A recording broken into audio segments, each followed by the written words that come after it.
real conversations, and some hard truths. Gangs, drugs, and guns. Giving a voice to those willing to sacrifice. We have stories that need to be told. We have lessons that need to be taught. Protect and serve. Welcome to The Quiet Professional. Hey everybody, welcome back. Nathan Romas with you. Today we're going to be talking about the history of terrorism and extremism in Canada. For that, I have Phil Gurski on the show. Phil was previously on the podcast in Season 2, Episode 13. But in case you missed that, I'll give you a bit of background. Phil has over 30 years as a strategic intelligence analyst, in which he specialized in radicalization and homegrown Islamist extremism. Phil has worked for several organizations such as the Canadian Security Intelligence Service and the Communications Security Establishment. Currently, Phil is the president and CEO of Borealis Threat and Risk Consulting, and he speaks on all matters related to terrorism, public safety, and intelligence. And today we're going to be going through his one of his most recent books, The Peaceable Kingdom, A History of Terrorism in Canada from Confederation to Present. This book was released in February of this year. So hopefully you go pick it up. We'll go through as much as we can, but there's so much content. So I'm happy to have him here. So welcome, Phil. Hey, thanks, Nathan. It's always nice to be back on your podcast. Congratulations, by the way. Your podcasts are amazing. I loved the talk with Laura Huey recently. I've known Laura for many years because I was a Western grad and met Laura many years ago, and it was a great chat. I think, honest chat you had with her. So congrats on the success of the podcast. Thanks. I always bug her because I always say she's got the biggest potty mouth out of everyone, especially in academia. Oh, she does. But yeah, no, I'm happy to get you back on. I don't think I've been able to find a book like yours where you have like a basically all-in-one talking about the history of terrorism in Canada. I found this fascinating, and I was saying just before we fired this up, I had to keep stopping and researching people and some of the stuff that's happened because most of it's been during my lifetime, and some of it I'm like, I barely remember that, or maybe it was in the news for a short period. But yeah, it was real comprehensive. You had lots of names and groups. So I kept stopping and looking things up. It took me 2 months to read a book. Should have taken me a week. I'll take that as a compliment. Thank you, Nathan. Maybe we'll kind of dive right into some of this, and we'll start by defining some of these terms and ideas that we're going to talk about. So can you talk a little bit about terrorism itself? And one of the things you do point out in the book is, I guess, terrorism is not defined in the criminal code. Terrorist activity is. Yeah. So can you define terrorism in general? Yeah, well, it's a great question. And, it's interesting that for a book that goes back to Confederation, and we'll talk about the first act of terrorism. I won't, no spoiler alert, though, but it occurred before we were 1 year old as a nation. For the vast majority of Canadian history as an independent country, we didn't even define terrorist activity. That only came into the criminal code after 9/11, which means that prior to 9/11, if you were engaged in activity that the average Joe or Jill in Canada would consider terrorist in nature, there was no actual law against that. There was no punishment for terrorism. It would be called something else like murder or attempted murder, conspiracy, whatever kind of thing. The problem with this isn't limited to the criminal code. There's a friend of mine, we were both scholars in the Netherlands years ago, and he said he claims to have found more than 200 definitions internationally on terrorism. Wow. That's academic, that's criminal codes, that's the average person, whatever kind of thing. You can imagine with 200 definitions, there's going to be some wiggle room. The way that I look at it, and it's both overly simplistic and maybe almost a little bit too narrow for reasons I'm sure we'll discuss.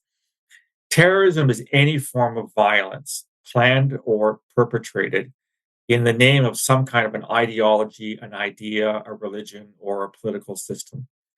So that's pretty simple. The problem is that, what do you mean by an ideology? Ideology is not defined in the Canadian Criminal Code. Religion, well, okay, you could say most people understand what religion is, but what about cults? Are cult killings acts of terrorism? What does politics mean? And So when you have any particular thing that happens and you want to say, gee, was that an act of terrorism or not? Generally speaking, it gets much easier if the act is carried out in the name of a group, which we recognize as a terrorist group. So again, post 9/11, we came up with what's called the listed entities of Public Safety Canada. Full disclosure, I wrote the first description of Al Qaeda back in 2002 when I was at CSIS. So if I say Nathan Romas, is a card-carrying member of Islamic State or Al Shabaab or whatever kind of thing, and it turns out that that group is listed by Canada, and you do something in its name, that's a pretty simple 1+1 = 2. However, most acts are not carried out in the name of a specific group, A. And B, a lot of acts are allegedly carried out in the name of a group, but the group would know these people from a hole in the ground. And let me give you a good example. It's kind of, Yeah. we're going to talk about the Toronto 18, I think, at some point in this podcast. Yep. The Toronto 18 referred to themselves as Al Qaeda in Canada. The Toronto 18 was as much Al Qaeda in Canada as I'm an NHL goaltender. You probably never seen me play goal, but let's just say I have a hard time stopping beach balls on a good day. So just because you say you're Al Qaeda in Canada doesn't mean you are. So all this to say, it's a long answer to a very short question, but it's a highly problematic term. And we're seeing that now in a lot of violent events here in Canada. That also, to throw another wrench into the system, what's a hate crime? Yeah. A different part of the criminal code. And hate crimes are often as violent as acts of terrorism. I would argue that the murder of 4 Muslims in my hometown of London back in 2021 was surely a hate crime, and yet the Crown is coming in with terrorism charges. So, what's the distinction between hate crime and terrorism? It's not really very easy to define. Terrorism's been on our minds since 9/11. Obviously, you can't have an act of that incredible size and not steal people's attention.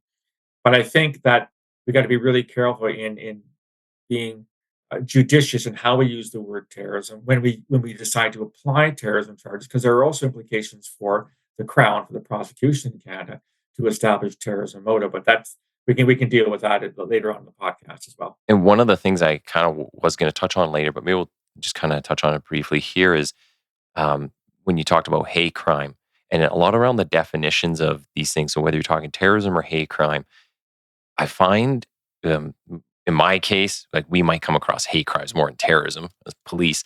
It very much depends on who's defining it. So it's like what political party's in at the time or who's, writing that actual definition out. That's going to have a direct influence on what we do.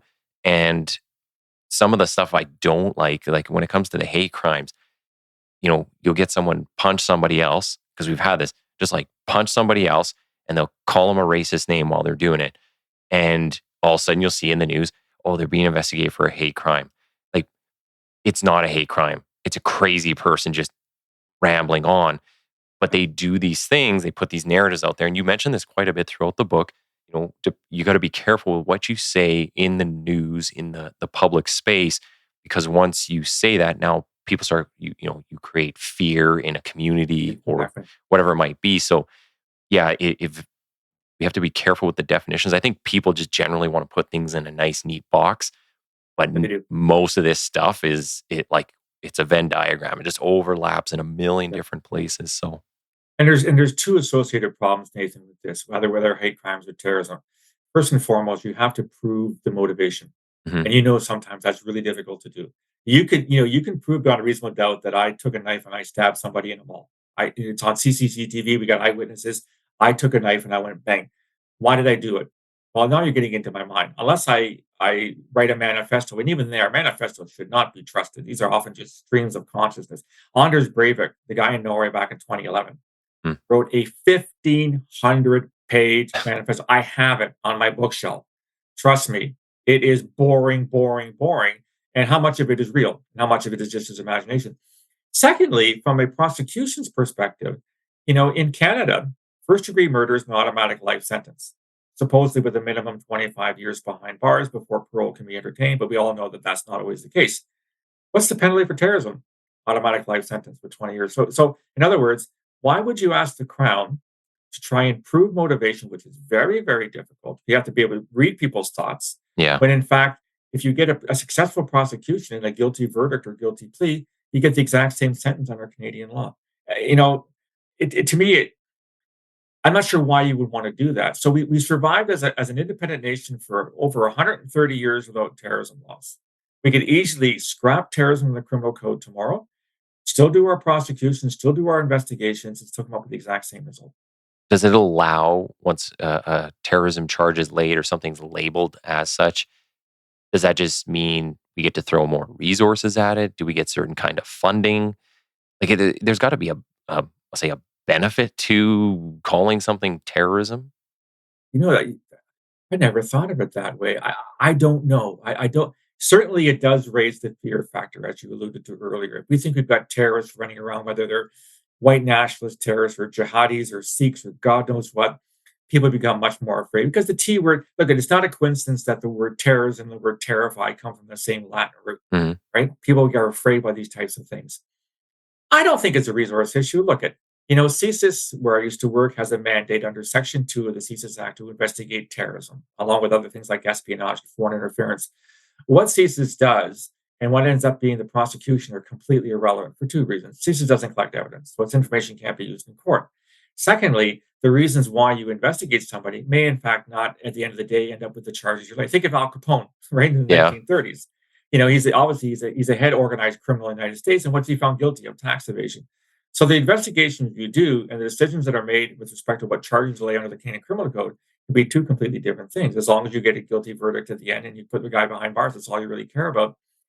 I, it's just that I think we've had terrorism on the brain since 9/11 because of Yeah. the enormity of that act. And we have, Al Qaeda and ISIS and all kinds of other groups. Now we have, the so-called rise of the far right. We have probably the rise of the far left in terms of environment. We've had a possible act of terrorism in BC a couple of years ago against a coastal GasLink project that nobody's calling terrorism, by the way, Hmm. even though it bears all the hallmarks of ideological, political, and serious violence. And then what do you do with First Nations violence? Is that terrorism? Yeah. Yeah. Anybody want to mention those two in the same sentence? So it becomes it's a very charged term, I guess is what I would say. And if it's not necessary, then why are you complicating matters? Yeah. This might come strange coming from a guy that's written 6 books on terrorism and worked in counterterrorism. Like I said, working in counterterrorism has no relationship to what the eventual criminal case might be down the road. Yeah. And well, that's one of the things I wanted to define was, can you talk a bit about the move from it was counterintelligence before, and then the move to counterterrorism? Can you kind of define those two and what's involved in the work? Sure. So I started my career in intelligence way, way back, well before you were a glimmer in your parents' eyes, back in 1983. And I joined an organization called Communication Security Establishment. I didn't know it at the time. I thought I was joining national defense. They fooled me. I get into work. I'm 22 years old, full of piss and vinegar. And they say, "Oh, by the way, son," they called me son. We're giving you access to the keys to the kingdom, the most, sensitive signals intelligence in the world. And you better not disclose it or you're fucked. We're going to basically haul your ass in the court kind of thing. That was during the Cold War. And that defined what CSE did. We were a Cold War organization monitoring Soviet communications. That's what CSE's mandate was. I was part of a very, very small team. They were all university grads, about a dozen of us that did anything but the Soviet Union. We were called the rest of the world. I'm not making this up. Okay. As the 80s unfolded, of course, the Soviet Union eventually dissolved in 1991. You had the fall of Berlin Wall, 89. And so your intelligence services, including CSIS, which of course came out of the old RCMP security service back in 1984, was still largely a counter-subversion, counterintelligence, counter-espionage organization. But, a year after CSIS was created, we had the Air India attack of 85, the single largest act of aviation terrorism in history prior to 9/11. So this brand new organization, made up largely of former RCMP officers who had resigned their commissions and become civilians, along with a bunch of university grads at the time, were now being asked to take a look at terrorism under Section 2C of the CSIS Act. And it was a huge learning curve. Mm. This is before the days of Al Qaeda. This is before the days of other types of things. And all the technology and everything. Absolutely. Yeah. So as CSIS matured over the 80s and 90s, you could see kind of the shift. So, when the Cold War ended, remember, President Bush, 1,000 points of light, all this bullshit. Russia's our friend now. Hey, I was in Moscow talking to the Russian security service about terrorism in the 2000s. So, they were allies. The shift focus. We don't need to worry about Russia anymore. ex-Soviet Union. You don't need to worry about foreign partners spying on Canadian soil. It all became all terrorism all the time, which of course now, I mean, this isn't a podcast on espionage, but given China's interference, given Russia and Canada, Russia and Ukraine, obviously that's become a priority as well, which kind of points to the challenge for security intelligence and law enforcement, as you're well aware. You've got too many priorities. Yeah. You've got too many things to look at and finite resources. And so where do you put your resources? So we went from having all our resources in the counterintelligence basket for decades, now putting most of our resources in the counterterrorism basket for decades, and now we've got to figure out how do we make each basket have enough resources to do the job. Okay. And you made an interesting point in the book. You talk about the intel culture in Canada, and you said it was an immature intelligence culture. This is something I try to talk to people about, but I'm wondering if you can explain your thoughts around this. 'Cause Sure. mine are that we suck with intelligence. Like Oh, maybe big time. outside of Big time. CSIS and CSE, but uh, uh, like in the policing world, like we don't share very well. We don't utilize things. I think we just collect information most of the time, but we don't turn it into like a usable product. I I would differ in a slight way, Nathan. Hmm. I think we did our best to package up the intelligence in a way that any idiot could understand. And I'm not calling all government officials idiots, but certainly some of them were. Um, Look, when you work at Intel, same thing in law enforcement. There's two things you could protect beyond to the greatest degree possible, and that's sources and methods. You burn sources, you burn methods, you're screwed. Hmm. I remember working on a file in the 80s, and a politician who I shall not name went public with an allegation against a certain country. Let's just say that the information that led to that allegation came from a very, very sensitive technical source. And that technical source disappeared the next day. We never got it back again. And it was an incredibly important source of intelligence for us. So, it's really important to not disclose that information because then it gets lost. When I talk about immaturity, what I'm really talking about is more on the receiving end. Yes, we have our issues with sharing. We'll talk about evidence versus intelligence at some point, I'm sure as well. But to me, Canadian officials just don't know what to do with intelligence. Yeah. They don't trust it. They don't believe it. It complicates matters. Look at you know, getting back to the whole China issue. CSIS has been warning about Chinese activities in Canada for 40 years. You got successive governments of both political stripes, by the way, not just the Liberal government, Yeah. have ignored the intelligence. That to me is an indication that they don't understand what intelligence is for. It wasn't always that way in Canada. You go back to the Second World War, intelligence was critical. Military intelligence on Nazi Germany, on Japan, et cetera, played a very significant role in our ultimate victory against the Axis powers in the Second World War. However, unlike the Americans and the Brits, and I would argue the Australians within the Five Eyes community, we don't have that kind of culture here in Canada that understands intelligence, wants to use it. And don't get me wrong, I had clients that would drop everything to hear. And I had clients that would postpone meetings with people until they got the intelligence in advance so they Yeah. could figure out what people were going to say to them. So they had an advantage. But that was rare, extremely rare. People see intelligence as dirty. It's not fair. It's underhanded. Well, shit. It's either the world's oldest or second oldest profession. I always get those two confused. Spying's been around, since day one. And if you don't use it, well, you might do it on moral grounds or ethical grounds, and that's your prerogative. But why would you ignore a source of information that can give you the advantage? And I think we here in Canada have done that, at least ever since the Second World War. Maybe even more so for instead of politicians, but the public in general. How do you educate the public on what's going on out there without, I guess, sounding, you're not trying to create fear in the community, but you also, all the allegations of being racist, which is a good part that you talk about at the end of the book, but we'll bring it up now. Um, so, how do you get it out there and say, like, hey, this country or these people or whatever it is, this group are doing this to us and we need to put a stop to it? I think that's a huge component that's missing. Like, we don't get the word out enough and create that care among the public. And I think that's one of the big ways that you get the politicians to change their minds too. Here's some example. What you and I are doing today is a good example of getting information out there. when I retired in April of 2015 from CSIS, I joined the OPP right afterwards, the anti-terrorism section, worked with them for the rest of 2015. I had already known by that point that I wanted to go public, and not in a whistleblower kind of. I'm not an Edward Snowden, Yeah. right?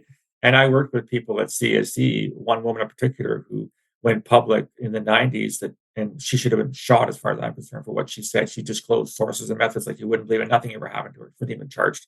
Was this in the news? Like, did it? Oh yeah. Yeah? She went Okay. public, yeah, and talked about all of our collection platforms, and nothing was ever done. But Oh, that's a whole other story. Um, there is Canadians are woefully ignorant, both because they don't care and because they don't know to whom to turn. And one thing I've noticed when I was working in the security service, the so-called national security experts, some of them were very, very good. Some of them couldn't spell national security if you gave them the first 16 letters. And yes, there are 16 letters in national security. What I mean by that is that, anybody can hang their hat and say, I'm an expert in national security. Did you work in national security? Did you work for law enforcement? Did you work for the security service? Did you recruit human sources? Did you run technical sources? And so because it was a vacuum, because as well as I do, Nathan. I mean, for Edmonton police to say something officially, boy, it takes a lot, right? Because they got to be very careful what they say and how they say it. Yeah. It's even worse for security services. We don't say anything because the fear is if you open the door a crack, people are going to push on and want more information. Yep. And, even the CSE I worked for, Communication Security Establishment, wasn't even acknowledged to exist until 1984 after I joined. Now you see ads for recruiting. Well, exactly. And that's It's a huge shift. Thank God. Yeah. Because they want to attract the best people. But, I think that Canadians deserve to know more about this world to the extent possible. I mean, obviously, I will never talk about I can't talk about ongoing ops. I'm not involved in ongoing ops. I'm retired, for God's sakes. But, even when I write books like this, I'm very careful on what I can share and what I don't share. I think that's good. And I think more people who worked in the business, whether it's law enforcement, security intelligence, should have go out there and offer to the media, here, you want a perspective on things? I can give you a perspective. I mean, here's the analogy, Nathan. Would you go for somebody for heart surgery who read about it in a magazine? I'm guessing the answer is probably no. Correct. Yeah. Okay? So why would you turn to somebody on national security issues who never worked in national security? I mean, and there's an academic field. No, there's an academic field, and it's legitimate. Don't get me wrong. Yeah. Right? But people are commenting on ops and commenting on what CSIS should or shouldn't do, or RCMP or CSIS or EPS should or shouldn't do, never having walked out a kilometer in your shoes. Who the hell do you think you are? So I legitimately, I knew I wanted to write books. And so 6 books later, I knew I wanted to get out there. And once the media found out my background, they were more than happy to, have me out there as the guy. But the one thing I've done, as I said, whatever you do, please don't call me an expert. Mm-hmm. Because the word is meaningless now. I mean, everybody's an expert. And I don't want to be associated with people, who know nothing about this field. Yeah. Yeah. Well, we have a lot of that issue here. We get people that are all kinds of use of force experts, and you're like, I don't know what this person's talking about. So, maybe we'll kind of move on to the book. I think we've kind of defined where Canada's at and some of the background. But now let's talk about some of the actual people and groups that have been involved in this. I like the way the book's laid out. So you start kind of real big in scope, and you're talking about the ethno-nationalist terrorism, which is, from reading the book, it seems like most of the terrorism, at least back in those days, that's what it was. Is that, can you define the ethno-nationalist terrorism for us a bit? And then maybe we'll get into why that's like where terrorism kind of started, at least for us. Yeah, so there's an interesting guy I interviewed years ago on one of my podcasts named David Rappaport. He's an American academic, and he has this thing called the 4 waves of terrorism theory. And it works out pretty well. But he basically says that terrorism has evolved over the past 150 years. So most people would agree that as a phenomenon, terrorism doesn't start in the 19th century, but that's where we kind of started thinking about it in terms of terrorism versus something else. There certainly were acts of terrorism prior to that, but it's a good starting point. And so terrorism has gone through a number of waves. And by waves, he means what are the underlying motivations? And the ethno-nationalist wave really started taking off after the First World War.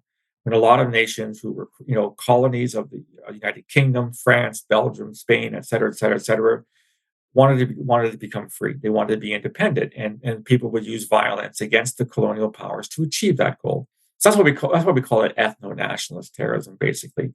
And it really dominated from around the First World War until kind of the 1960s, when it was overtaken by what they call kind of like the new left, or social terrorism, or something like that. Again, these terms are very deadly, so you have to be very, very careful with them. But the reason why ethno-nationalist terrorism is so important in Canada, of course, is because we're a nation of immigrants. I mean, I'm third generation Eastern European. Don't know what background you are, but we are a nation of immigrants. And what happens often is that immigrants bring their issues with them. Mhm. Often they come to Canada because they're fleeing poverty. They might be fleeing persecution. There's all kinds of reasons people will settle here. And it's interesting that for some of those people, not all of them, but a lot of people want to come here and say, fuck it, forget it. I fled country X because I don't like it there anymore. I want to start a new life for my family, et cetera, et cetera. But there are others who want to take their causes with them, and they want to set up shop here, use Canada as a safe haven to raise funds, raise awareness, whatever, or in worst case scenario, actually plan acts of violence against their former countries to get back at people. We see this with the traveling Eritrean riots that have been going on. Toronto, Edmonton, Calgary. Exactly. Like, that is probably the most crystal clear example of this. So, exactly. yeah. Because they can do it here. Because let's face it, if they were to do that back home, they'd be arrested and or killed by the security forces. Yeah. And they know that that's not going to happen here in Canada. And look, I'm not saying that people don't have issues that they can raise, and they can make people aware of injustice. I have no problem with that. My problem is that when you start advocating violence to get back at these people, or somehow to get retribution for what you allege to have happened to you. And that's why in Canada, I think for the better part, the first part of our history, when it came to terrorism, most of the groups, individuals, were tied to what I call ethno-nationalist causes. And then they got usurped in the 1980s when sort of the jihadis took over. And that's also in keeping with Mr. Rappaport's theory that, Islamist terrorism, which really begins around the time of the Iranian Revolution in 1979, although it predates that, has been the dominant form of terrorism for the past 40 years, and the dominant form of terrorism in Canada for the same time period. Yeah. So if we start, we'll go to the beginning of Canada, because we basically had terrorism right off the bat, and start with Thomas Darcy McGee. Mhm. So tell us about this guy and what his deal was back in the day. So Thomas Darcy McGee, a very well-known Canadian. My kids attended Thomas Darcy McGee Catholic School when they were growing up. So his name is quite well known. He was an Irish politician. He came to Canada. He was an Irish nationalist. He wanted an independent Ireland from England in the 1800s. Ended up coming to Canada and realized this movement wasn't going anywhere. So he was still Irish at heart, but he wasn't willing to advocate any kind of violence or political movement against Britain for an independent Ireland. And as a consequence, because he wouldn't support those in Canada who did advocate the use of violence, that he was seen as an enemy of Ireland. And in 1868, he was up late. It had been a late session of Parliament. He lived in a rooming house literally across the street from Parliament Hill. He put his key in the door to get home late one night, and a guy came and shot him and killed him. And it turned out that the guy who shot him and killed him was what we call a Fenian. And the Fenians were largely American, although there were some Canadians who advocated for an independent Ireland and using violence. And they saw Canada as the weak link, because Canada was a British colony back then. Yes. Until 1867. And so the Fenians actually invaded Canada in 1866. They crossed the river at Buffalo and engaged British militia at a place called Ridgeway, kind of near modern-day St. Catharines, Ontario. And so the Fenian threat in the 1860s was the threat to Canada. And it was strictly an ethno-nationalist threat. It was the use of violence in the name of pressuring Britain to grant Ireland independence. And if I could put a side note in here, I'm actually writing a new book. I'm researching a brand new book on the Fenian threat of the 1860s to see how serious it was and how the Canadian government portrayed it at the time. But there's no question that even though it wasn't treated as terrorism, Patrick Joseph Whalen was hanged for first-degree murder. He wasn't charged with terrorism because there was no terrorism on the books back then. But it was clearly an act of violence, killing somebody is an act of serious violence. And it was done for political reasons, which is terrorism under Section 83.01 of the Criminal Code right now. So if we'd had terrorism on the books, he would have been charged with that. And this act of terrorism occurred in April of 1868. So hadn't even reached our first birthday as an independent nation before the first act of terrorism took place on Canadian soil. I think that's a fascinating aspect too. Like even 100 years ago, over 100 years, um, we're still like so the Fenians aren't going to attack Britain directly because they know okay we're just going to get wiped out. Yeah. So we go find one of their outposts or a colony or something. So this whole idea of going after somebody, in a separate part of the world to make a point about something you want back home, right? That's been around since beginning of time, I guess.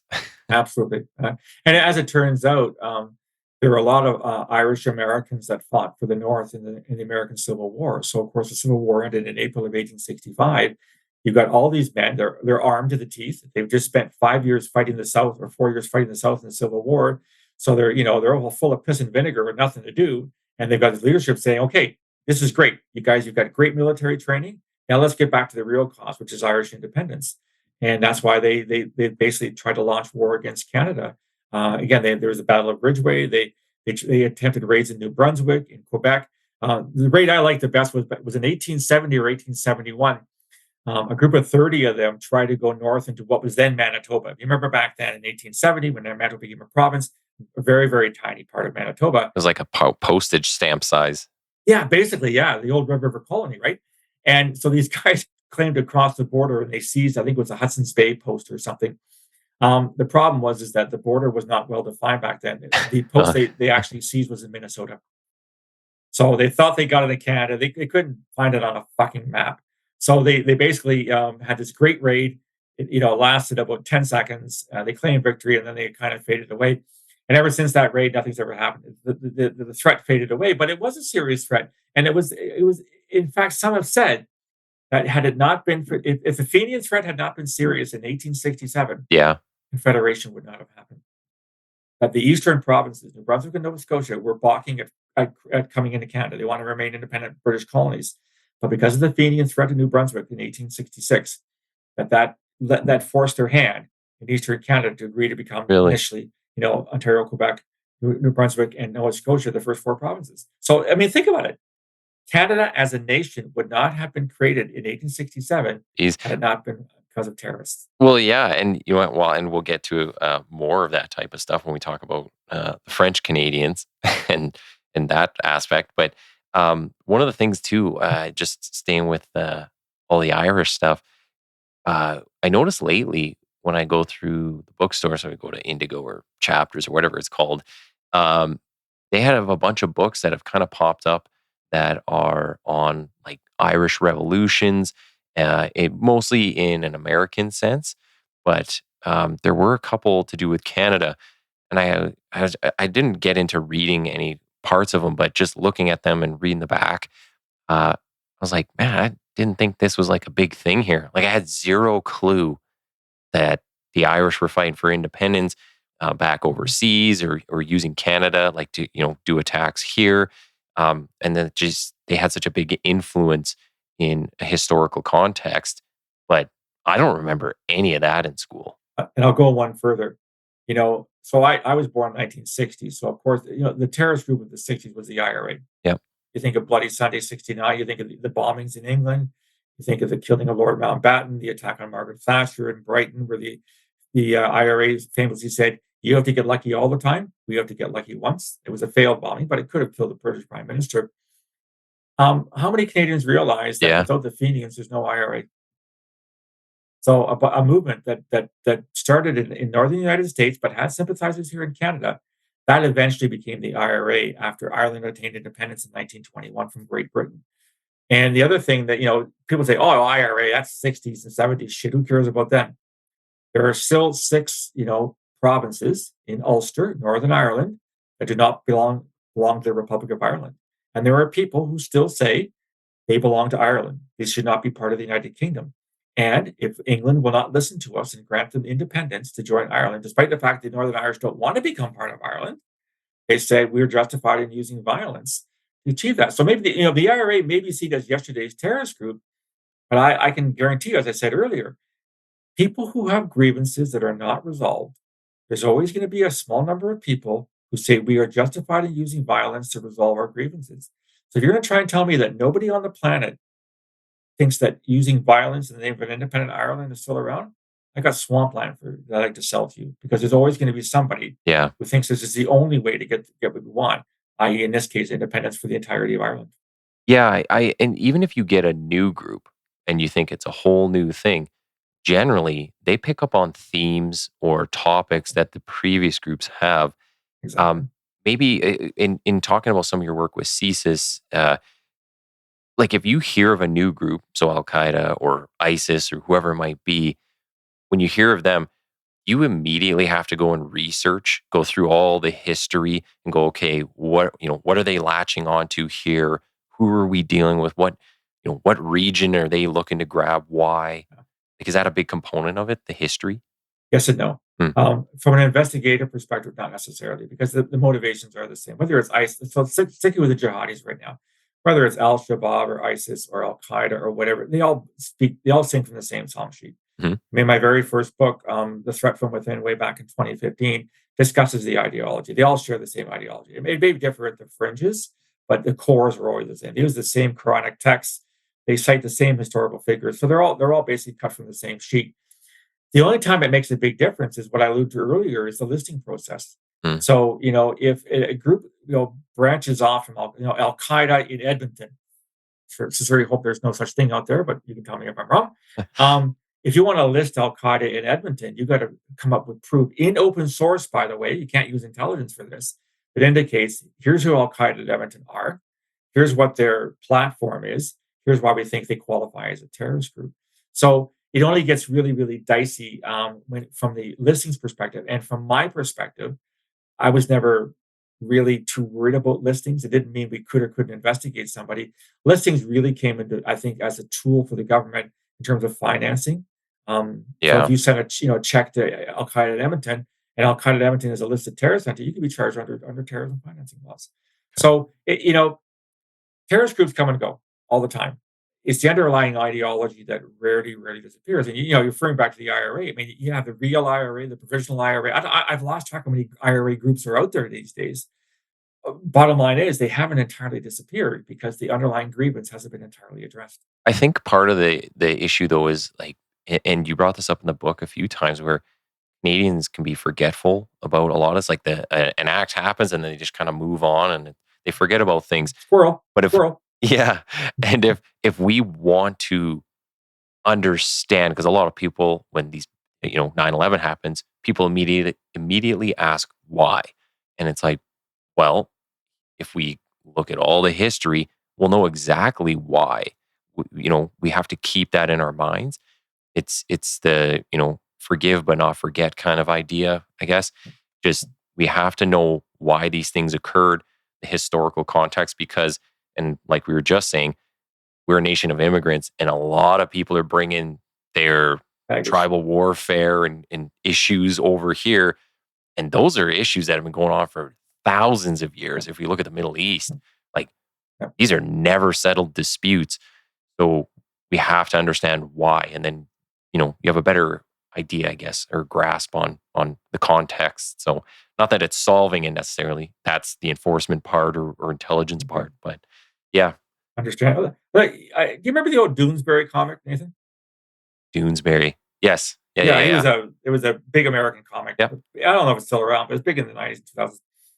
One of my favorite Doonesbury comics was I forget the character's name. Doesn't matter. He was a reporter, and he was in the old Yugoslavia in the 1990s, and he was in a cab being driven somewhere within whatever Serbia, Croatia kind of thing. And the cabbie is complaining about all these fucking Croats. I can't stand them kind of thing, and what they did to my family is terrible. Blah blah blah. And the guy asks us, "Oh, you sound like you've been personally affected by what happened. When did this happen? Oh, in 1324. My great grandfather was killed by their great. You know what I mean? What I mean, it's what you say. Like these grievances and these issues, often they span centuries, and people don't forget. And I think that for the average Canadian, they ask why, but we know why. And whether you're an academic or you're a historian or intelligence or law enforcement, you have that background to understand why are these groups, why do they hate each other so much? And things rarely, if ever, happen at the spur of the moment. There's always a ton of baggage that's there. And if you don't understand that ton of baggage, you fail to understand why these groups hate each other so much and why they'll use violence to lash out against each other. And even outside of an extremism or terrorist context, just even in the org crime world, Yeah. we see a lot of this right now where these are personal beefs. People think it's like, oh, we're fighting over the drugs or the guns or prices are too high. Wrong, all wrong. It's literally personal beefs. You killed my friend or my brother or something. Yeah. Now I come at you. Well, now that guy's brother or cousin is mad and they come back at you. It is that through and through. So never letting things go. And we see that, and sorry, quickly, Yeah, in the no, go ahead. terrorism world. I mean, there was that attack in Christchurch, New Zealand, in 2019, I believe it was, in the spring. Yeah. And it was white nationalists went into a couple mosques, killed, I think, 52 people. A week later, a month later, an Al Qaeda group, or no, sorry, an Islamic State linked group in Sri Lanka attacked a bunch of Christian churches, and they cited, and I quote, "Because of that wanker in New Zealand killing all the Muslims, we're going to kill white people and Christians in an act of revenge." So there is a one-upmanship, absolutely, as much in the organized crime world as there is in the terrorism world. Yeah. So we have very first instance of terrorism in Canada, but then we have a huge gap in the history of it happening. Do you and we come up to French Canadians. Can you talk a little bit about that space and time though? Is there any reason why nothing happened? Or is there smaller things happening just not classified as terrorism, maybe? Yeah, no, it's a really good question, and I must say I was a little surprised when I did my research to not find anything. And if you look at terrorism on a worldwide level during that time period, so later 19th century into the through the two world wars, you don't talk about terrorism a lot, even internationally. Again, there was certainly some terrorist movements in Africa, again tied to the anti-colonial movement. But beyond that, in the literature, there simply isn't a lot of terrorism, and I don't know why. Now, some people have said I missed something. I should have put the Doukhobors in there. You remember the Doukhobors? Oh, these are all the old folks, parading naked in Alberta. They were a Oh, right-wing Christian cult. I don't know a lot about them.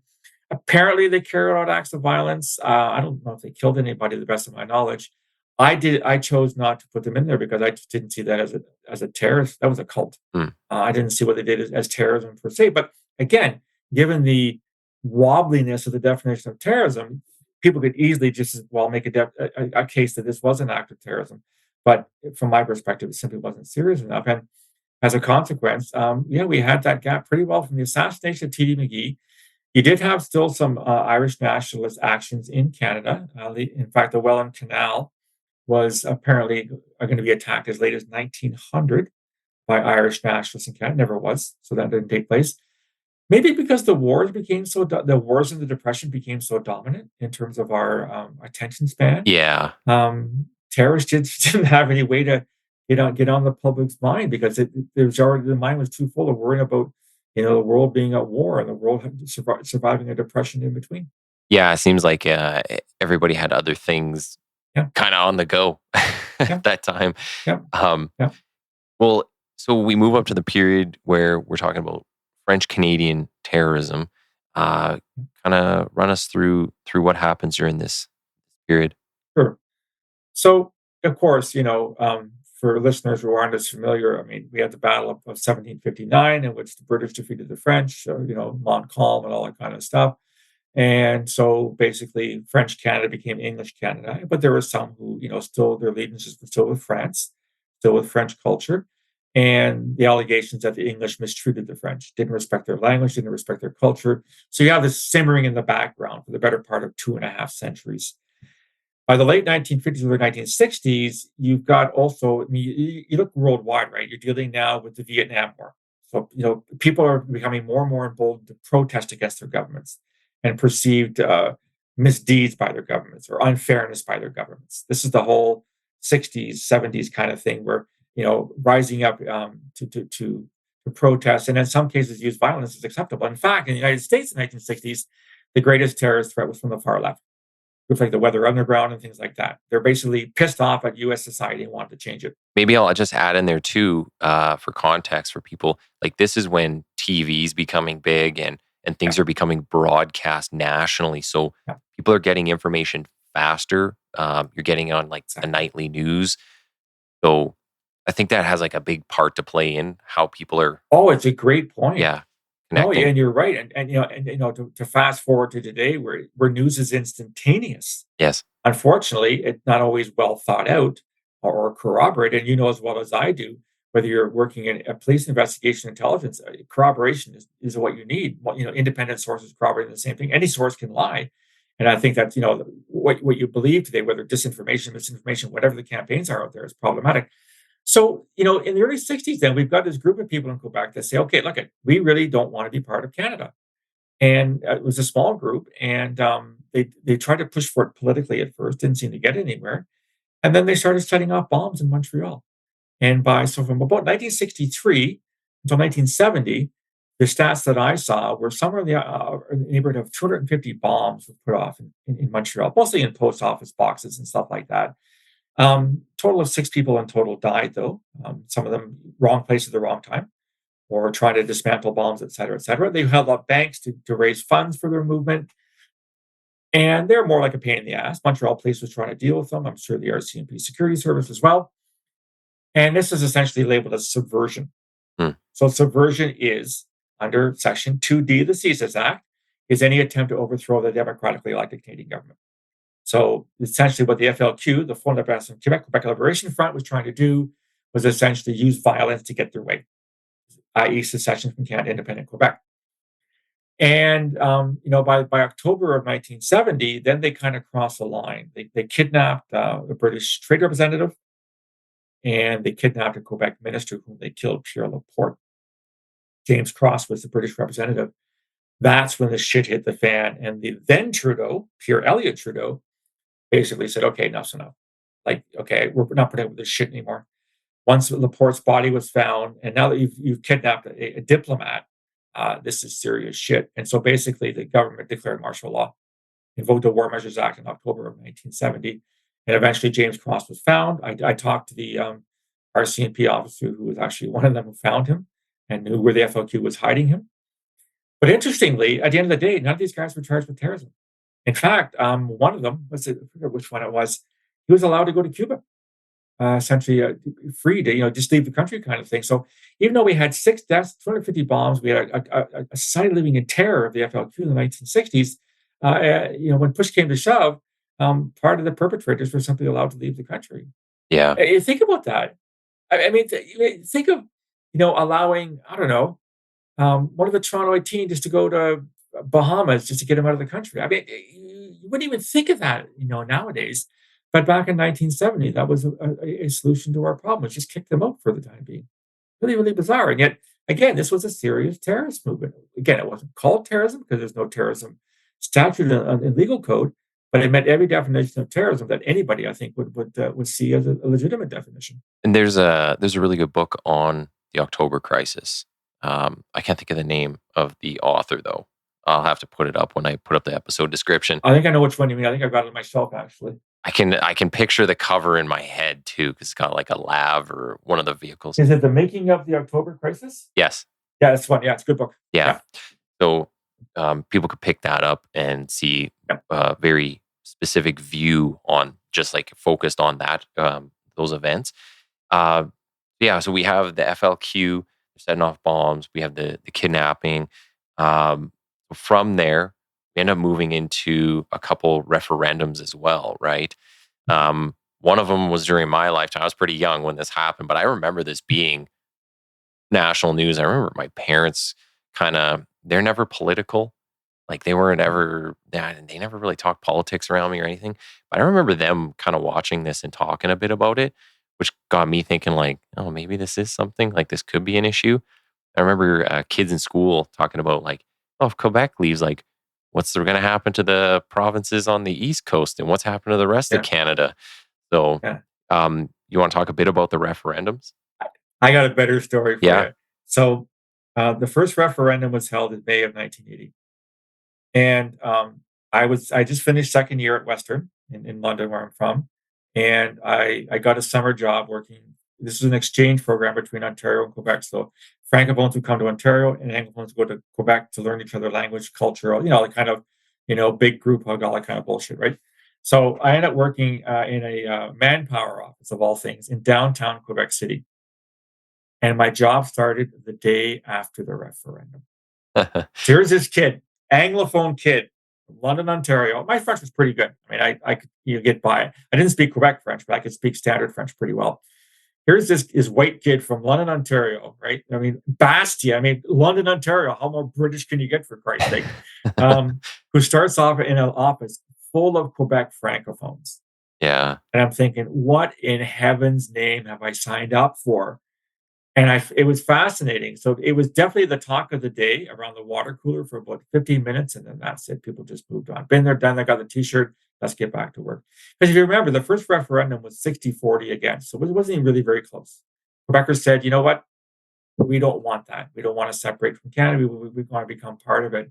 So, phew, as white kid from London, I'm thinking, thank God I'm not going to be lynched in the street on my first day of the job. But then the second referendum back in 95 was much more interesting, because not only was the vote hair thin, 50.1% against separation, 49.9% for separation. I was at CSE at the time. So this is Canada Signals Intelligence Organization. We don't collect on Canadians. That's not what CSE is all about. It's a foreign intelligence organization. But we are, of course, very concerned about what would international reaction be. What would happen to our financial markets if the vote had gone yes? What were the implications, as you said, for the eastern provinces? How does Quebec, what share of the national debt does Quebec have to pay in order to separate from Canada? These were big discussion items back then. They have to pay all of it. They owe a lot of money. Well, yeah, of course, exactly. But the fact that it was so close, it's like, holy shit, we came that close to separating as a country. And again, I remember Jacques Parizeau's speech where he blamed the English and the ethnic vote for the loss. He was all pissed up that night. I remember he was half in the tank and he made the comments. And my job was to stay awake that night because, of course, you have to monitor different time zones to see what the international reaction was to this. And thankfully, it was okay, because again, the referendum failed. We haven't had one since, and I don't think we'll ever have one ever again. But it was dicey. And the other thing you bear in mind is that you've had two referenda. They both lost. The second one by the skin of our teeth. What if this turns violent now? Yeah. What if people say, okay, we've tried two referenda. We've tried the democratic process. It hasn't worked. We haven't gotten what we want. Maybe we start blowing shit up again. Maybe we'll get what we want. Well, and we're closer, right? So we've drawn another 10% to our side. So things are trending right direction. So maybe we've got the numbers now. And as you're well aware, again, it fizzled out in the days. I mean, it was discussed a lot what the implications were, but that's 95. That's 30 years ago. Yeah. Nobody seems to care anymore. So thankfully, it didn't turn down that violent pathway again. But there was definitely that concern that it could. Absolutely. I like the way that you had in the book here. So it wasn't called a separation, but a sovereignty association. So an arrangement, some compared to divorce with bedroom privileges. Bedroom privileges. That's right. Yeah, we don't really want. Yeah, we want to separate, but can we keep all of the natural resources, kind of thing? And and can you keep giving us some of your tax dollars so we don't have to raise our taxes too high? Yeah, whose military is going over there, right? Like it's just. It was a joke. It was a complete joke. What an absolute disaster it would be. It's very Canadian, right? Very Canadian. We'll separate, but we don't want to become enemies. But we want to apologize first, right? The old joke, right, Nathan? How do you find a Canadian on a crowded subway? Punch everyone in the face, and the person that says sorry to you is the Canadian. That's what we do, right? And so even our separation is supposed to be polite. I think even the other side of it, where they, people they vote and it's by the, just a small margin, and they kind of just let it fizzle. I was like, oh, that sounds very Canadian. We're like, yeah. And then, whatever, we'll worry about something else. That's right.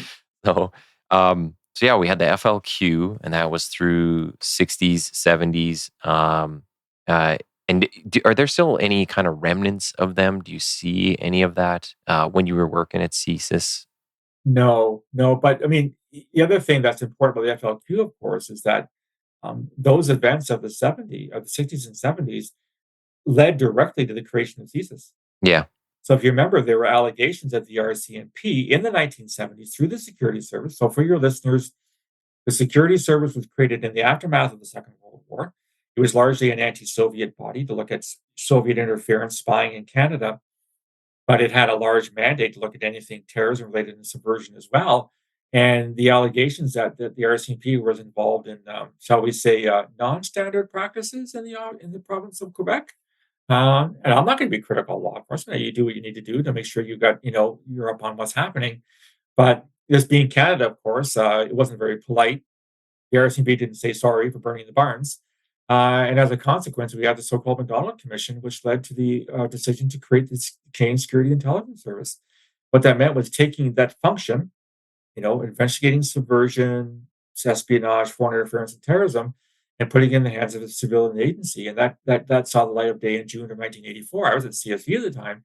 And we have this brand new organization that came out of the ashes of the FLQ crisis. And, no FLQ crisis, no CSIS. You draw a line right from one to the other. Yeah. It makes you wonder kind of what things would look like nowadays. I mean, you have a few other events but 9/11 probably would have been a genesis for some organization out of that. Probably. Yeah. But who knows what things would look like now. So Exactly. But it still gets complicated because, when you created the new Security Intelligence Service, if you took it out of the law enforcement realm, CSIS doesn't collect evidence. It collects intelligence. And you guys in law enforcement, you have a standard you must meet. It was called the evidentiary standard, because that the information you collect could be brought to court, can be challenged by the defense. Yeah. Right. I'm sure you've been on the stand, many times. I've been on the stand, cross-examined. And if your information isn't good, it gets thrown out, and your case can fail. Right. Well, in intelligence, those of us who work in intelligence, the last thing we want is to have our sources placed on the stand. And so there have been cases in Canada where the Crown, the prosecutions, decided to drop a case out of the fear that intelligence could be compromised in an open court, rather just drop it. So when CSIS was created, the old RCMP Intelligence Service, we still had to figure out, CSIS collects intelligence. CSIS doesn't, go to court and lay charges. So if we have information that so-and-so is engaged in activity that could constitute an offense under the criminal code, it's a very delicate relationship with the RCMP. The way I like to put it, Nathan, is like nudge, nudge, wink, wink, Phil Gurski's an asshole. Have a nice day. Yeah. And that's as far as we go. Because we disclose information, you guys, you cops, you always have your book, right? And you're writing stuff down. And that book is evidence. And it can be demanded in a court of law. So we make sure, put your pencils away, boys. We're not going to, don't write anything down.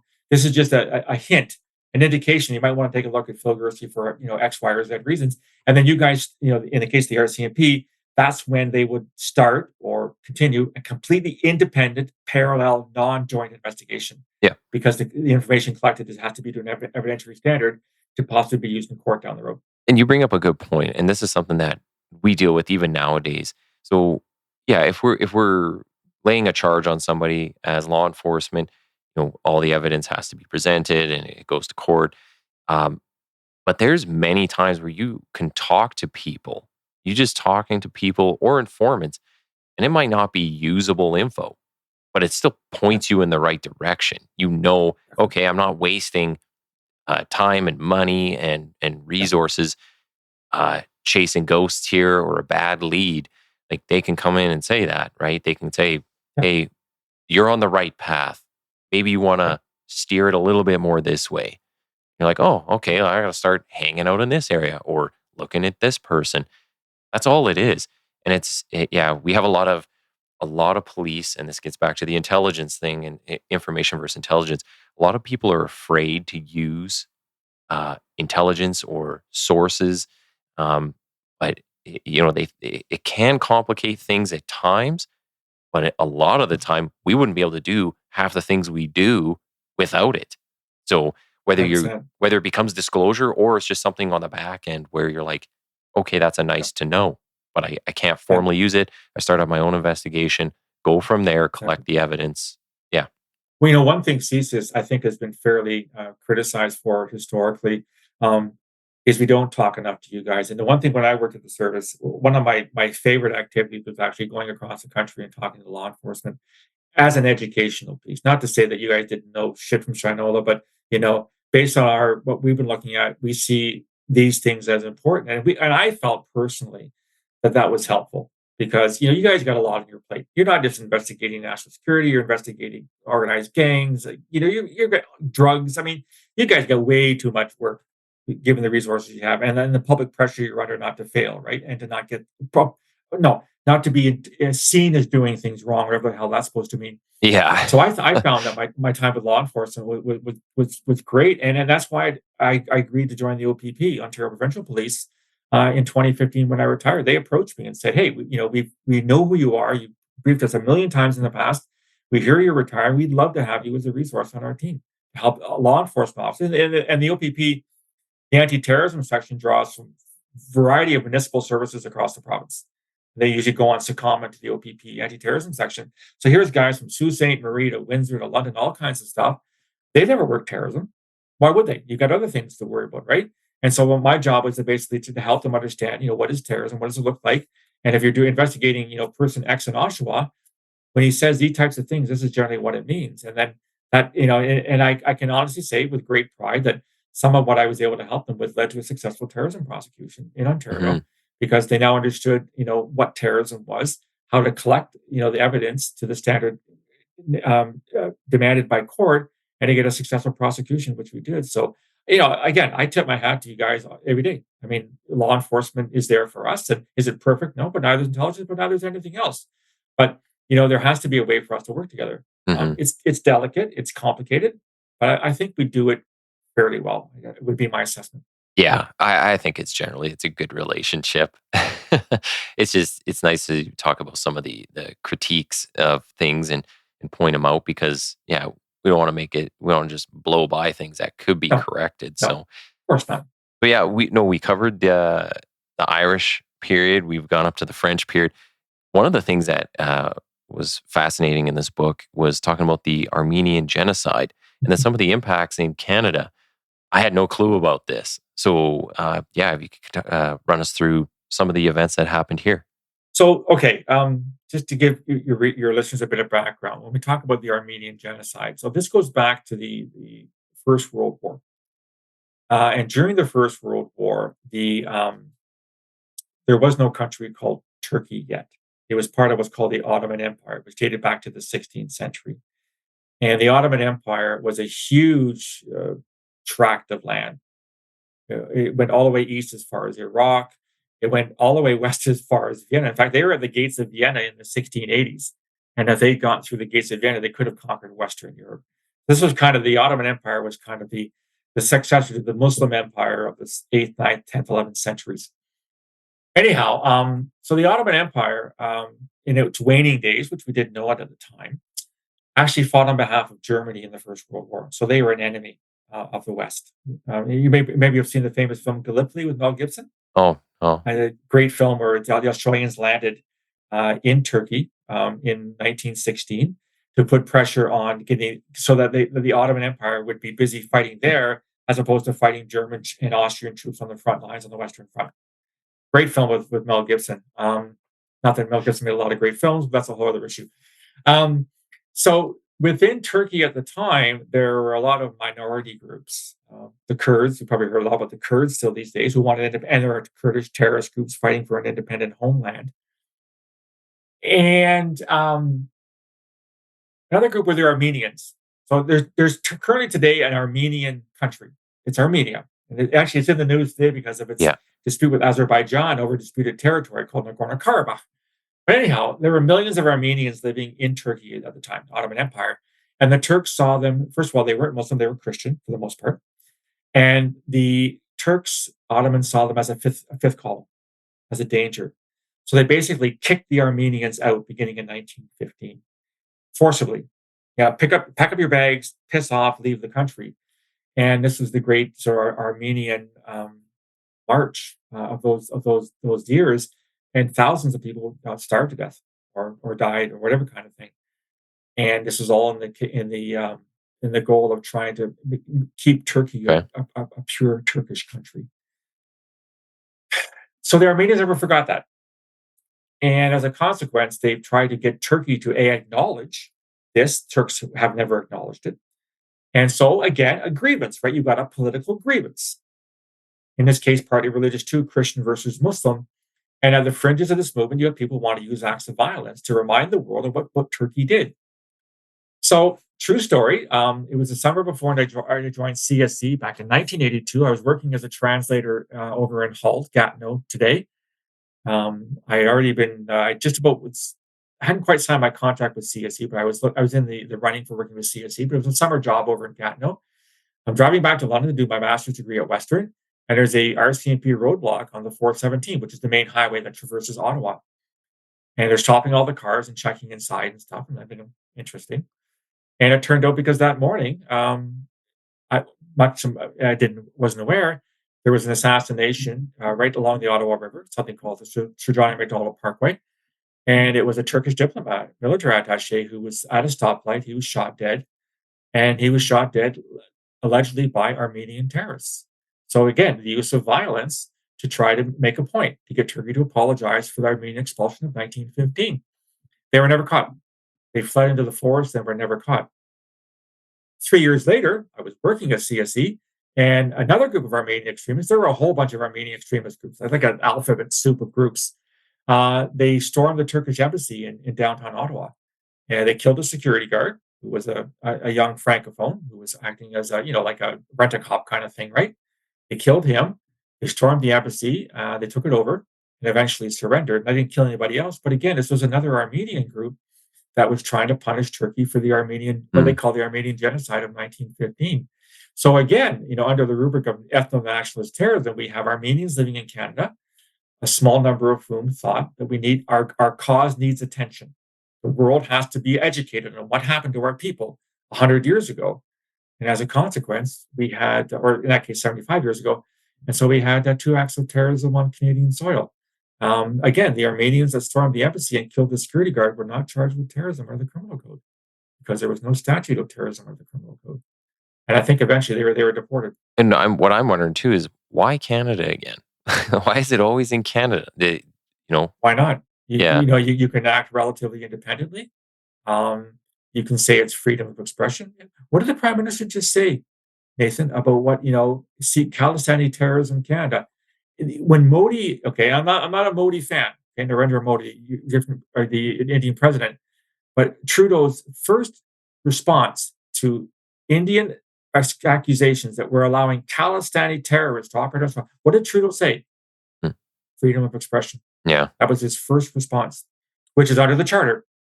But freedom of expression does not include the advocacy of violence for political, ideological, or religious means, which is an act of terrorism. So they see Canada as an easy place to operate from. Yeah. We're not going to pay much attention to them. They're not attacking Canada or Canadians, right? Although we have an obligation under the Vienna Convention of the 19th century to protect diplomats on our soil. Well, even you had a point at the beginning of the book where you talk about, Canadians don't necessarily see an attack on diaspora as an attack on Canadians. It's like, but if we're inviting all these people here to be a part of this country, and then they're getting attacked and influenced or whatever else is happening, it's like, maybe we should actually stop some of this stuff from happening. So, well, not only because people are dying, and a death is a death is a death. I mean, innocents get caught up in it. If somebody's spraying gunfire at a high commissioner embassy, and you're walking down the street, you're wrong place at the wrong time, and you're killed. Should we care about that? But we have an obligation to protect people. We have an obligation to stop violence from happening where we have intelligence or evidence or some kind of indication it's happening. Absolutely. Why we don't do it, I have no idea. And this notion that well, it's only a Turkish diplomat. Well, that comes up in the Air India bombing, which we're going to discuss next. I know that it doesn't really matter because it's not a Canadian. Well, that's a stupid way of looking at things. And as a consequence, our partners can say, well, just what the fuck is Canada doing? Yeah. Yeah. Like, are they a partner of ours or not? Or they're not protecting people from acts of violence. It eats away at our credibility. Nathan, we in Canada, living in the shadow United States, we always try to, make more noise. Hey, it's Canada. We're great, blah, blah, blah. And yet, if you don't act like an international partner in a mature way, people can say, you guys really don't matter. you're not really important. Well, we're seeing that now, right? We're seeing that more with some of the pack. I think it's huge with the India thing and with China as Yeah. well. Absolutely. Yeah. So yeah, I didn't have any idea about a lot of this Armenian aspect to the terrorism here. One thing, and before we do get to the Air India bombing, you had a section on Cuba, and this again, kind of along the same lines as Armenia. They were setting off bombs. You had there was a bomb at the Cuban embassy in Ottawa, the consulate in Montreal, like a bunch at the Yeah. consulates in Montreal over a few years. Um, Man, I didn't know that was even a thing. Like, I don't know where this is in the history books. I imagine most schools only got so much time to teach these things, but I feel like these are important things. I have a true confession for you. I wasn't aware of them either. It's funny, when I was doing my research, these came up and somebody pointed them out to me. I believe my source was an ex-RCMP security service member, so he would have been the one probably investigating these bombings and threats against Cuban diplomats. But again, you strip away the details and you get down to the core, and the core is always the same. When you asked me to define terrorism at the outset, I'm going to redefine terrorism for you in a way that my 6-year-old grandson can understand. Okay, something's wrong. I know who's causing the wrong, and I got to hurt that person to right that wrong. That's terrorism in a nutshell. Yeah. So something's wrong. Cuba is a Marxist state, and all the people that made money were kicked out in 1959 when the Castro regime took over. They're the ones responsible for this. I know exactly who's responsible. It's the Cuban government. It's their military. It's their spies. It's their diplomats. It's their apologists all around the world. Oh, and the only way I'm going to get any retribution is to start bombing things and killing people. Then they're going to start paying attention to me. That's what terrorism is in a nutshell. That's exactly what happened here in Canada, was they saw Canada as an easy place to attack Cuban interests, to make their point, and to somehow wish that Cuba. Oh, well, you bombed our consulate in Montreal. Here you go. You can have your country back. Yeah. I mean, it's very naive it's the nth degree, but that's the mentality that obtains when you're talking about terrorism. Well, and I'm just going to quickly run through a few of these because there's actually quite a few. This was the most shocking part to me. So in 1966, you have a bazooka attack took place against the Cuban embassy in Ottawa, and bombs exploded at the Cuban trade offices in Ottawa, like a literal bazooka. I know. Yeah. An explosive device was detonated at the Cuba pavilion at the Expo in Montreal. A bomb exploded at the warehouses of Fraser Brothers, a Canadian firm trading with Cuba, and Cuban trade offices were bombed in Montreal. 1969, bomb placed in the doorway of the Cuban consulate in Montreal failed to go off. 1972, bomb exploded at the Cuban consulate in Montreal, killing an official named Sergio Perez Castillo. 1974, another bomb at the embassy in Ottawa. 1976, explosive device was lobbed at the Cuban consulate in Montreal. And then in 1980, you have a couple more bombs set off at that consulate. I was shocked. I was like, man, I didn't know there were so many attacks. Like Canada, honestly, you wouldn't think I think people nowadays outside of 9/11 probably don't have a clue about most of these things we've even covered. No. We see Cuba as a cheap place to go on vacation. And full disclosure, Yes. My wife and I did go a couple years ago, and it was pathetic. We hated it. It was cheap. We got the requisite Cuban, briefing. We went to Havana one day, and they led us through the greatness of the Cuban Revolution and the dastardness of the Americans, et cetera, et cetera. So, yeah, I'm not going back to Cuba anytime soon. It's funny, as a side note, when I joined intelligence way back in 1983, we used to have what was called the HAG group, the Hazard Activities Group. There are a list of nations that I could not travel to. And not surprisingly, it was the Soviet Union and its allies, and Cuba. And that list has changed now, obviously. A lot has changed in the past 40 years. But when you worked in intelligence, especially during the Cold War, once you signed on the dotted line that you get access to sensitive, especially signals intelligence, you were prohibited from traveling to certain countries. And you just couldn't. As simple as that. And so, like I said, my wife and I we figured we'd just go once. Yeah. Trust me, I won't be gracing the Cubans with my Canadian currency anytime soon. It was good to try it and say you've done it and been there, done that. Exactly. So we'll move up to Sikh terrorism, as it's called. And this here does still have implications nowadays, especially Huge. with the stuff that's going on in the Hugely. news right now. Yeah. The 85 Air India bombing. One of the previous guests I had on here, Kim Bolan, she reported a bunch on this. Has received some threats out of this. So, it's very real, even from 85 up Yeah. till now. So can you walk us Yeah. through what this period was exactly about and some of the events? Sure. So, most countries are going to have groups of people who don't want to be part of the greater political structure, either for linguistic reasons, religious, cultural, whatever kind of thing. And India, of course, which is carved out of the former, originally the Mughal Empire, Muslim Empire, and then, of course, English colonialism beginning in the 1700s, is a hodgepodge of different. I think there's some. I taught linguistics for 15 years. I'm a linguist actually by profession. There's like well over 100 languages spoken in India. It's a hugely diverse country, and one of the ethnic groups are Sikhs. They largely live in the Punjab, and there are those who want the Punjab to be an independent nation from India. So you've got the Indian main part, but you have the Punjab. Same with Kashmir and Jammu. There's all kinds of other places that want to be independent. So Sikh independent desires go back a long, long way. But back in 1984, there was a very active and very violent movement within Khalistan.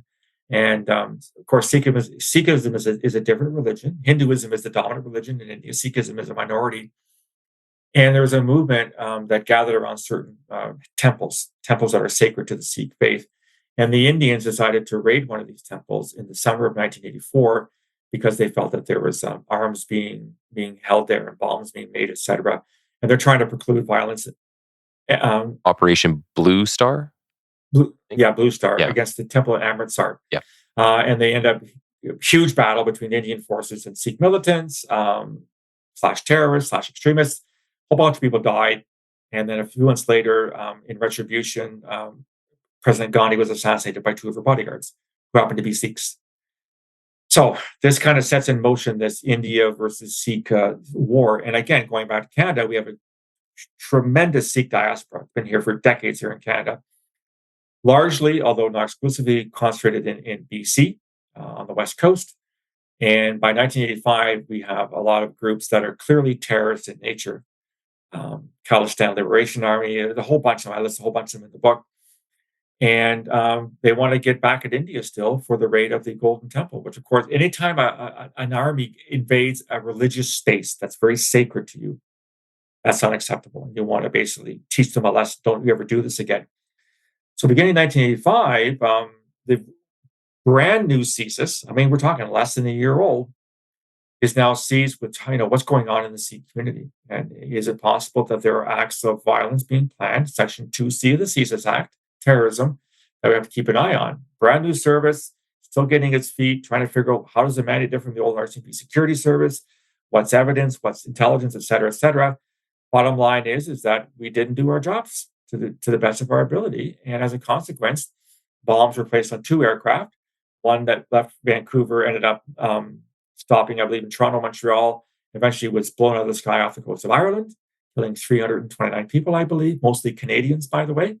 And the other was put on a bomb going the other way to Narita Airport in Tokyo and landed, and two baggage handlers were killed by a bomb that was placed in the cargo hold. Remember too, Nathan, this is the 80s. It was a lot easier to get stuff on airplanes, right? I mean, 9/11 changed everything. I mean, you and I probably remember, I remember for sure, getting on airplanes. There's no security check. There's no, metal detector. You just waltz on a plane and have a good time. You can't do that anymore. God, you got to clear your firstborn before you get on an airplane and get a cavity search. But it was much easier to put stuff on planes back then. And as a consequence, the Sikh terrorists based in Canada put bombs on Air India. So this is the state airline of India, i.e. a representation of the state of India, to teach India a lesson, to put pressure on them to, back off from harassing Sikh separatists. And again, it was the single largest act of aviation terrorism in history prior to 9/11. It was made and planned in Canada. Yeah, I almost call it the original 9/11, right? Like In some ways, yeah. That's a pretty big operation. Many people died. Yeah. But why do you think there wasn't like this, or was there like a grand scale change in aviation security and all these things? Is it because like Canada it's not the U.S., right? When the U.S. something happens to the U.S., everybody's got to Yeah. change, and it's a bigger deal. Is it just a function of the times? Is it Canada? What would it be? I don't know, but I do know that the then Prime Minister, Brian Mulroney, issued an apology to India when this thing happened. I'm thinking, okay, excuse me, sir. The victims on that plane were Canadians. They may be Canadians of Indian origin, may have been born in India, they may be naturalized Canadian citizens, but they're Canadians. Why are you apologizing to India for this? It's almost like, I'm going to be blunt, so I apologize for that. A bunch of brown skinned people got killed. They're not really Canadian, so who's worried about that kind of thing? But you're absolutely right. It should have led to an incredible change in airport security. The fact remains is that a very powerful bomb. And I know nothing about explosives. Maybe you've worked them. I don't know. I have no idea.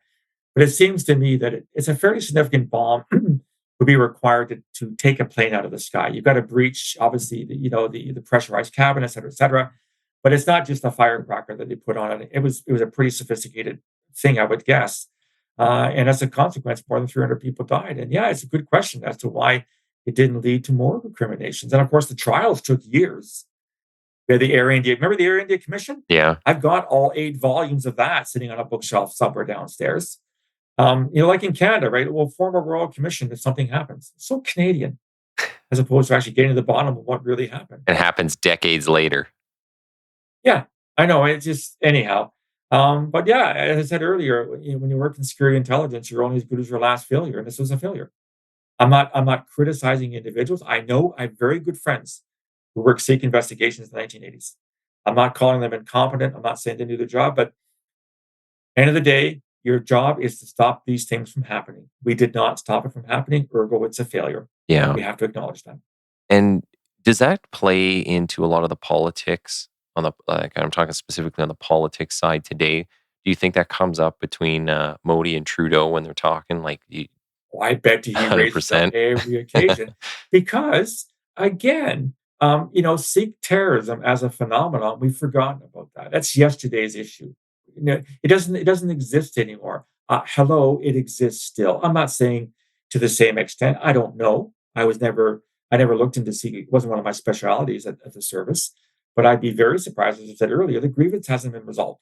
Yeah. And I've been reading a lot lately that people in the Punjab, and I don't know this to be true, so I'm going to be careful here, aren't as insistent on an independent Khalistan as people in the Sikh diaspora abroad, largely in Canada. They've kept that dream alive. And they've convinced themselves we will only ever get an independent Khalistan, a homeland for the Sikh people, independent and separate from India, if we keep blowing shit up and killing Indian diplomats. Is that true? I don't know. Again, the history of terrorism suggests it could very well be true. So yeah, an issue from almost 40 years ago hasn't disappeared. And this is not to justify if India in fact was involved in the Nijjar killing. I'm not saying that, but it goes to show that Sikh extremism and the Sikh cause should not be dismissed as yesterday's item. One of the questions I always ask, and one of the things I'm just wonder about is you have a lot of people who fight for independence. Look at Ukraine right now, right? They're trying to get Russia out and they want to keep their country. Are any of the people that are fighting for this from here going to go back to where or the new country that they create? So they're fighting for it from here, but you're saying like the people in India or just the people in Ukraine, they're all fighting wars. But is the diaspora here who've fled here for whatever reason, and they're like, yeah, we want that, but are they going to go back there? And it's like, well, if you're not, then what are what are you fighting for? Why are we having roving groups of Eritreans fighting for stuff? And I guess sometimes they'll say, well, I still have family over there. Okay, well, work to bring them here, or fight the fight over there. But causing violence and mayhem over here, what's that? Like blowing planes up and stuff. Did you solve anything? No. And we've seen this throughout history, time and time again. Yeah. Doing stuff in Canada, all these bombings and bazookas and everything going off, hasn't really had an impact in your far, far away land, right? No, no, but I guess the thing is that you can point to terrorist movements that in the end were successful. And I'll give you a very recent example, the Taliban. right? I mean, we kicked the shit out of the Taliban after 2001, after 9/11. Of course, it took us a decade. We finally found bin Laden. We decimated Al Qaeda, which turned out to be true. The Taliban kept fighting back. I mean, 160 what number of Canadian soldiers died in Afghanistan fighting the Taliban. 20 years later, the Americans withdrew from Afghanistan. Who's in power? The Taliban. By the way, the Taliban is still a listed terrorist entity in Canada, which is why we can't have diplomatic relations with Afghanistan, because we can't talk to a group that's a listed terrorist entity under our legislation. So it's true. The vast majority of terrorist groups do not get their way. I've been reading a lot lately about the Basques in northern Spain. The ETA. ETA was a very violent group in the 50s and 60s and 70s. Carried out thousands of bombings in northern Spain, killed officials. They pretty well agreed. Been there, done that. We're not going to get that. Although I'm sure there's the fringe of the Basque movement that still thinks the violence is the way. So even if the vast majority of terrorist groups never gain their goals through the use of violence, all it takes is one to say, we can be like the Taliban. Yeah. Or we can be like the African National Congress, which, at least according to the South African government in the 1960s, was a terrorist organization. And they ended up in the early 90s becoming the presidency under Nelson Mandela. So I guess the bottom line, Nathan, is that it only takes one group to succeed, and someone say, hey, we can do that too. Yeah. And I think that, the Sikh extremists haven't gained anything over the past 40 years, but maybe hope springs eternal. And I don't know. Yeah. Yeah, it's definitely, there's no one answer. And I guess it really depends on the groups you're dealing with as to how hard they want to fight for a certain issue, how much they want to push it, and what their ultimate goals are. So I like to say that, terrorism is 50 shades of gray, but I don't think we want to take the podcast down that line unless, I've only heard of it. I haven't read any of those or seen the movies, so I couldn't tell you a thing about them. Yeah, we're going to just talk about the Iranian side of things as well. And I think that'll be a good segue into part 2, because you have a lot on Islamist terrorism, and it's broken down into certain periods. So I'll get to that too. But let's finish up with the Iranian one, and then so we'll get to that. So tell us a bit about this here, because I know some people might have an idea of this history, and it certainly plays into a lot of the stuff today. So your listeners may remember that about a year ago, Salman Rushdie, the famous UK Indian author, was attacked at an event, I believe, in Pennsylvania, if memory serves me correct. He was stabbed and he lost an eye. He was giving a talk. Why would someone attack Salman Rushdie in Pennsylvania in 2022? Well, it all stems back to the Satanic Verses. This was a book he wrote in the 1980s. It was seen by some as an insult to Islam because it made fun of the Prophet Muhammad and his wives, et cetera, et cetera. And the then Ayatollah Khomeini, who was the leader of Iran, issued what's called a fatwa, which is a religious edict saying, I condemn Salman Rushdie to death because of his insults to Islam. And so you go back to those days, early 90s, huge threats. 2 people were killed, an Italian publisher and a Japanese translator. I might have those 2 professions mixed up, were killed by Islamist terrorists to punish them because they had a role in promoting the Satanic Verses. Salman Rushdie was given police protection for decades, because they felt that Iranian agents might find him. Obviously, the protection was eased a bit, and then he was attacked last year, which again goes to show he wrote the book in the 80s, and he was attacked 45 years later. Yeah, that goes to show how long the threat lasts, right? Or rather, 35 years later. There was a plot way back in the early 90s, and it was Rushdie's wife was going to appear at an event here in Canada. And because it's Rushdie's wife, she's equally as guilty as the husband at insulting Islam. And so the Iranians sent an agent over to kill her. And luckily, through our intelligence, we got a hold of this. And I talked to the investigator who ran that case. And basically, when the guy got off the plane, we kind of just picked him up and say, we know exactly who you are and what you're up to. So fuck off. You're not going to be able to carry out your attack. And as a consequence, nothing ever happened. But again, it shows the extent to which the then regime of Iran, so early 90s, Khomeini died in 89. Khamenei took over, but it's still very much an Islamist extremist regime. In this case, Shia extremists, as opposed to Sunni, which are what Al Qaeda and ISIS are, felt it was okay to send someone to Canada to kill somebody. And had that been successful, that would have been a serious act of violence for religious reasons, i.e., terrorism under the Canadian Criminal Code. But thanks to good intelligence, nothing happened. And that's the only one I can recall. But I do remember working at CSE at the time, and we were very concerned about, would Iran attack anybody else in Canada based on this link to the Satanic Verses and Salman Rushdie? It was a big, big issue in the early 1990s for us here in Canada. Yeah. And we see now, I just had it in my mind here, the Iranian Revolutionary Guard. People are pushing for them to be listed as a terrorist organization.